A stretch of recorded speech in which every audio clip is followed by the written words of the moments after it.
మాటలు అనమాట. అప్పుడేమనిపిస్తుంది, రైట్, మనము ఒక సైనికుడికి శిక్షణ ఇచ్చి యుద్ధానికి ఎట్లా పంపుతామో అట్లాగే సమాజం అనే సమాజంలో ఎలా బతకాలని నేర్పి పంపిస్తూ ఉన్నాం మనం. ఆ సబ్జెక్ట్ తోటి తాను ఉద్యోగం సంపాదించుకోవచ్చు, నలుగురికి ఉద్యోగం ఇవ్వచ్చు. ఒక విద్యార్థి లిటరల్గా చెప్తాను, ఒక పోటీ పరీక్ష 2 సార్లు రాశాడు. రాస్తే సక్సెస్ కాలేదు. కాకపోతే ఒకరోజు ఫోన్ చేశాడు, సార్ నేను ఆత్మహత్య చేసుకుంటాను సార్ అని. నేను ఒకసారి కలువు అని చెప్పాను. పర్సనల్ కలిసాడు. ఎందుకంత ఇదేంటంటే, నేను చాలా ప్రయత్నం చేస్తున్నాను సార్, నేను సక్సెస్ కాలేకపోతున్నాను, నేను పనికి రాలేదు అంటే, ప్రభుత్వ ఉద్యోగం ఒకటే నీ జీవితాశయం కాదు కదా, నీ ప్రయత్నం సిన్సియర్గా చేస్తావు. ఎలా కష్టపడ్డావు నాకు తెలుసు. ఓ పూట తిని కూడా కష్టపడ్డావు. ఏ బుక్ మంచి అయినా ఆ బుక్ తీసుకొని చదువుకున్నావు. నీ ప్రయత్నం చేసావు. ఆ పోటీ పరీక్షలో నీవు మిగతా వాళ్ళతో పోటీ పడలేక తక్కువ పోయింది అబ్బాయి. కాబట్టి నీలో సామర్థ్యం ఉంది. ఆ దారిలో వెళ్ళగలిగేటువంటి మార్గం నీకు తెలుసు ఎట్లా వెళ్ళాలనేటువంటిది. కానీ మిగతా వాళ్ళతో పరిగెత్తలేక కొంచెం మెల్లగా వెళ్ళావు కాబట్టి నువ్వు అనుకున్నటువంటి లక్ష్యాన్ని చేరుకోలేకపోయావు. అంత మాత్రం ఆత్మహత్య చేసుకోవడం సరిహద్దు కాదు కదా. నువ్వు దాన్ని వేరే దానికి ఎందుకు వరకు ఉపయోగించుకోకూడదు అంటే, అబ్బాయి ఇప్పుడు వేరే ఎగ్జామ్ ప్రిపేర్ అవుతున్నాడు. అవుతూ తాను ఏ ఉద్యోగం వరకు ప్రిపేర్ అయ్యి అందులో సక్సెస్ కాలేడో అందులో ఉన్న సబ్జెక్టులను 5-6 పేద పిల్లలను దగ్గర కూర్చోబెట్టుకొని వాళ్ళకు తానే స్వయంగా గైడెన్స్ ఇచ్చి బుక్స్ ఇచ్చి రోజు ప్రాక్టీస్ చేయించి ఒక 2-3 నెలలు చదివిస్తే 6గురికి ఆ పిల్లవాడు దగ్గర కూర్చోబెట్టుకొని మార్గనిర్దేశకం చేస్తే అందులో 5 సెలెక్ట్ అయ్యారు. అప్పుడు అంటుంటాడు అబ్బాయి, ఆ రోజు నేను మిమ్మల్ని కలవకుండా మీకు ఫోన్ చేయకుండా ఉండుంటే ఇప్పుడు ఇట్లా ఉండేవాడిని కాదు సార్. గ్రూప్ 2 సక్సెస్ అనేది గ్రూప్ 2లో సక్సెస్. అంటే ఎందుకు చెప్తున్నాం ఇదంటే, కారణం ఏంటంటే గ్రూప్ 2లో అయ్యారు, ఎస్ఏ దాంట్లో కూడా అయ్యారు. ఎందుకు చెప్తున్నామంటే, ఒక ఎగ్జామ్ రాసాం మనం, అందులో విజయం సాధించవచ్చు, సాధించకపోవచ్చు. అంత మాత్రాన ఇక జీవితమే లేదనుకోవడం చాలా తప్పు. ఈ ప్రపంచం చాలా విశాలమైంది. అందులో నువ్వు ఏ పనైనా చేసుకుని బతకవచ్చు.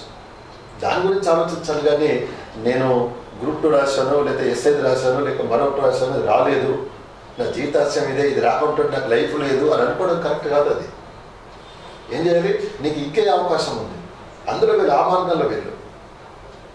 అలా వెళ్ళినటువంటి వాళ్ళు చాలామంది ఉంటారు. నేను చెప్పిన ఇందాక వెళ్ళారు, చాలామంది సక్సెస్ అయ్యారు ఉన్నారు. అదే ఇన్ టైం లోపల ఆ పిల్లవాడు, ఆ అమ్మాయికి కానీ అబ్బాయికి కానీ ఎందుకు అలాంటి ఆలోచన వచ్చింది అనే దాన్ని గుర్తించి ఆ సమస్యను పరిష్కరించడానికి తగిన సలహాలు చెప్పేటువంటి వాళ్ళు అందుబాటులో ఉంటే ఇక వాళ్ళకి ఆలోచన పోదు. అది కావాలి. అంతేగాని నాకు ఇంట్లో వెళ్ళి తల్లులకు నేను జాబ్ రాసాను రాలేదు అంటే, రే నీకు ఇంత ఖర్చు పెట్టావు నీకు రాలేదా, నువ్వేం చదువుకున్నావు ఏం లేదని తల్లిదండ్రులు కోపడ్డా, లేకపోతే బంధువులు ఎవరైనా సరే టైం అంతా వేస్ట్ చేశాడు, 3-4 సంవత్సరాలు టైం వేస్ట్ అయిపోయింది అని వాళ్ళు అవహేళన చేసినట్టుగా మాట్లాడినా పక్క వాళ్ళు పరాయి వాళ్ళు ఏమనుకుంటారని ఈ అబ్బాయి ఆలోచించిన ఇలాంటి పరిణామాలు ఏర్పడతాయి. కావాల్సి ఏంటంటే ఆత్మవిశ్వాసాన్ని కల్పించాలి. తప్పకుండా ఇది కాకపోతే ఇంకోటి, పోటీ పరీక్షకు ప్రిపేర్ అయ్యే అభ్యర్థులకి మీ సలహాలు. ఓకే, వివిధ రకాలైన పోటీ పరీక్షలకు ప్రిపేర్ అవుతున్నటువంటి అభ్యర్థులు ఎవరైతే ఉన్నారో వాళ్ళు మొదలే కొంత ఆలోచించుకోవాలి. మీరు ఏ రకమైన ఉద్యోగానికి ప్రిపేర్ కావాలనుకుంటున్నారు అని. అంటే కొంతమంది ఏమో డైరెక్ట్గా సివిల్స్ రాయాలనుకుంటారు, మరికొంతమంది గ్రూప్ 1, గ్రూప్ 2, కొంతమంది ఎస్ఐది, ఆర్ఆర్బీలో అనుకుంటారు. కాబట్టి మీరు ఏం చేయాలంటే, ఫస్ట్ మీరు ఏ పోటీ పరీక్ష ప్రిపేర్ అవుతున్నారు అనే దాన్ని ఒకటి నిర్ధారణ చేసుకొని దానికి సంబంధించిన సిలబస్ తీసుకొని ఆ సిలబస్లో ఉన్నటువంటి అంశాలు ఏవైతే ఉన్నాయో వాటి మీద అవగాహన ఏర్పాటు చేసుకోండి. కొంతమంది ఏం చేస్తారంటే గ్రూప్ 1 కలిపి వస్తారు, కొన్ని రోజులు క్లాస్ జరిగిన తర్వాత మా వల్ల కాదేమో అనుకొని గ్రూప్ 2కి వెళ్ళిపోతారు. కొంతమంది గ్రూప్ 1కి వస్తారు, ఇది మాకు చాలా చిన్న స్థాయిలాగా ఉంది, సివిల్స్కి వెళ్దామని చెప్పి సివిల్స్కి వెళ్ళే వాళ్ళు ఉంటారు. అలా కాకుండా ఒక నిర్ణయం తీసుకొని మీరు డిగ్రీలో ఏం చదువుకున్నారు, భవిష్యత్తులో మీరు ఎటువంటి ఆఫీసర్ కావాలనుకుంటున్నారు, ఏ స్థాయికి వెళ్ళాలనుకుంటున్నారు, ఏ ఎగ్జామ్ రాయాలనుకుంటున్నారు అనేదాన్ని ఫస్ట్ డిసైడ్ చేసుకొని దాని ప్రకారంగా సిలబస్ తీసుకొని సిలబస్ మీద అవగాహన కలిగించుకోండి. ఆ తర్వాత వాటికి సంబంధించినటువంటి ప్రామాణికమైన పుస్తకాలను మెటీరియల్స్ను కొనుక్కోవాలి. ఒక్కొక్క సబ్జెక్టుకు ఒక్కొక్క రకమైనటువంటి ప్రామాణికమైన పుస్తకాలు ఉంటాయి, మెటీరియల్స్ అందుబాటులో ఉంటాయి. అవి తీసుకొని చదవడం మొదలుపెట్టండి. చదువుతున్నప్పుడు కూడా క్రమమైన పద్ధతిలో చదవాలి. కొంతమంది ఎలా ఉంటారంటే, ఉదాహరణకి ఫిజిక్స్ ఉంది, 2 రోజులు ఫిజిక్స్ అది పక్క పెట్టి మళ్ళీ అటు ఎకానమీ వైపు వెళ్తారు, అదో 2 రోజులు అది హిస్టరీ వైపు వెళ్తారు. అలా కాకుండా ఏదైనా ఒక సబ్జెక్టును చదువుతున్నప్పుడు కనీసం ఒక చాప్టర్ అయిపోయేంత వరకు దాన్ని నిరంతరంగా చదవండి. చదివితే అదేంటిదని మనకు అర్థమవుతుంది. అందులో ఏం అంశాలు ఉన్నాయి, మనకు ఎంతవరకు అర్థం చేసుకోగలిగాము అనేటువంటి తెలిసిపోతుంది.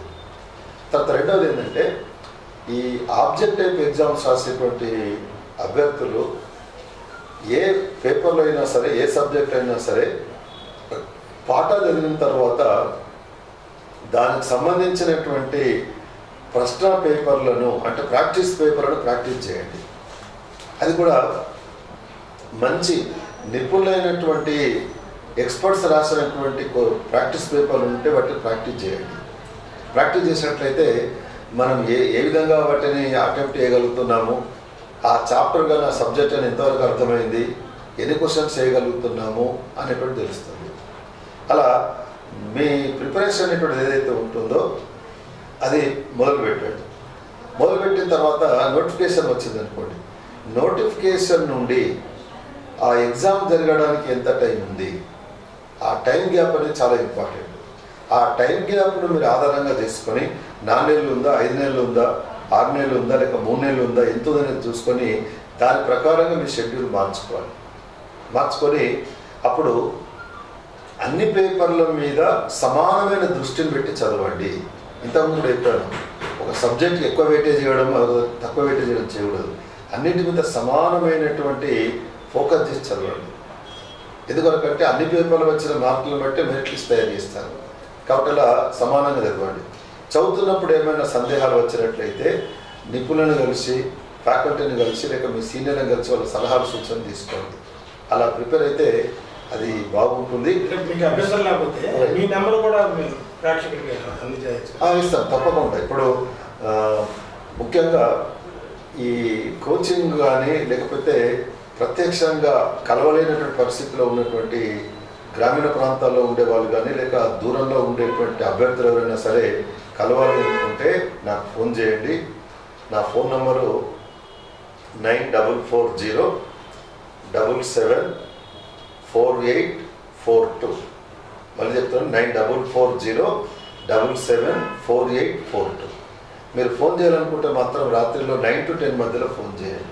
కారణం ఏంటంటే అప్పుడు క్లాసులు ఉంటాయి. నాకు రాత్రి 9 o'clock తర్వాత క్లాసులు అయిపోతాయి. కాబట్టి అప్పుడు మీరు ఏదైనా అడిగినా కానీ కూడా దానికి నేను సమాధానం ఇవ్వగలిగే పరిస్థితి టైం ఉంటుంది నాకు. కాబట్టి మీరు ఒక్కసారి దాన్ని దృష్టిలో పెట్టుకొని మీరు ఫోన్ చేయండి. మీ విజయంలో మీరు విజయాన్ని సాధించి మంచి జీవితంలో స్థిరపడడానికి హరిచక్రవర్తి గారు ఒక మంచి ప్రోగ్రాం ప్రారంభించడానికి ఆయన మనసారా అభినందిస్తున్నాను. అందులో ఆ ప్రోగ్రాంలో నన్ను ఇంటర్వ్యూ చేసి మీ విజయంలో ఆయనతో పాటు నన్ను కూడా ఒక భాగస్వామిగా చేస్తున్నందుకు నాకు చాలా సంతోషంగా ఉంది. మీరు ఎప్పుడైనా సరే మీరు ఆ నంబర్కి కాల్ చేసి మీకు కావాల్సినటువంటి మార్గనిర్దేశకాన్ని పొందవచ్చు. Wish you good luck to all. ధన్యవాదాలు. సివిల్ సర్వీసెస్ గ్రూప్ 1, గ్రూప్ 2 ఇతర పోటీ పరీక్షలకు సంబంధించిన ఇలాంటి ఆసక్తికరమైన వీడియోల కోసం రైట్ చాయిస్ ఇండియా ఛానల్ను ఇప్పుడే సబ్స్క్రైబ్ చేయండి.